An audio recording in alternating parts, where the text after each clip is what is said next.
Sanibonani ekhaya lamaphupho. Uma umusha kule chaneli sicela ushaye subscribe ukuze ngokulandelayo ungaphuthelwa okunye esizobe sikhuluma ngakho noma ngithi esizobe sikufaka. Ukhumbule ukuthi incwadi yamaphupho iwu-R400 iyatholakala mawukuthi udinga ukwazi kabanzi, udinga ulwazi oluphelele ngamaphupho.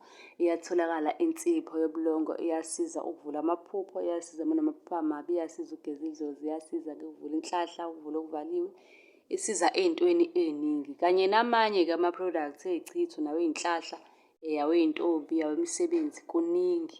Okwakho ukuthi uthathe inamba kwi-bio usithinte sizobe sesikwenzela lokhu okudingayo sikuposele. Namuhla sizokhuluma ngesibhamu ukuthi uma uphupha isibhamu ngabe kusho ukuthini. Ngiyathemba ukuthi usubscribe-ile ukuze ngokulandelayo ividiyo isheshe ingene efonini yakho ene-notification. Obuzile uthi ngabe kusho ukuthini ukuphupha udutshulwa? Ngabe kusho ukuthini ukuphupha nje kunesibhamu? Njengoba ngishilo ukuthi amaphupho aya ngesimo noma ngezimo okusuke kwenzeka kulelo phupho. Kungenzeka nje futhi uphuphe kunguwe odubulayo. Lapho-ke kusuke kusho ukuthi kunento ekucasulile okumele uyikhiphele ngaphandle, uxole noma ukhulume nalo muntu okucasulile. Kahle kahle unolaka ngaphakathi okumele ulibhodle. Ebese siba nokuphupha udutshulwa. Okay, ukuphupha udubula wena, njengoba ngisho ukuthi uphethe isibhamu, kuyenzeka ukuthi kube ukuthi unqoba isitha futhi okunye.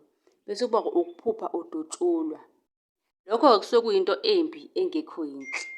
Ukhumbule ukuthi isibhamu phela siyazi sonke ukuthi siyingozi, akekho kahle kahle osithandayo noma osifisayo ukuthi sifinyelele kuyena.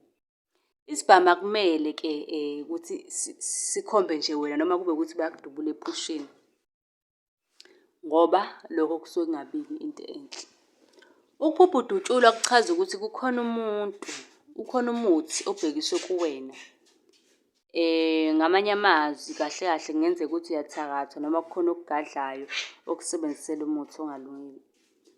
Uma lo muntu okudubulayo ekugeja, kuchaza ukuthi-ke uyahluleka kahle kahle lesi sitha siyahluleka ukukunqoba. Kwesinye isikhathi kuyaye kuthiwe uwena onqoba isitha. Maningi amaphupho ahambisana nokudutshulwa noma ngithi aney'bhamu ngaphakathi, ahambisana nesibhamu.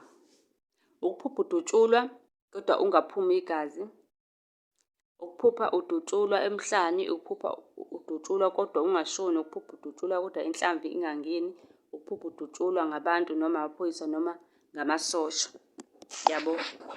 Lapho nje uma ingangena inhlamvu kungenzeka ukuthi unqobile konke lokhu kwenzeka lapho. Uma unombuzo ungasibuza kuma-comment noma uthathe inamba usi-WhatsApp sikudayisele konke-ke esinakho. Nisale kahle ningakhohlwa uku-subscribe.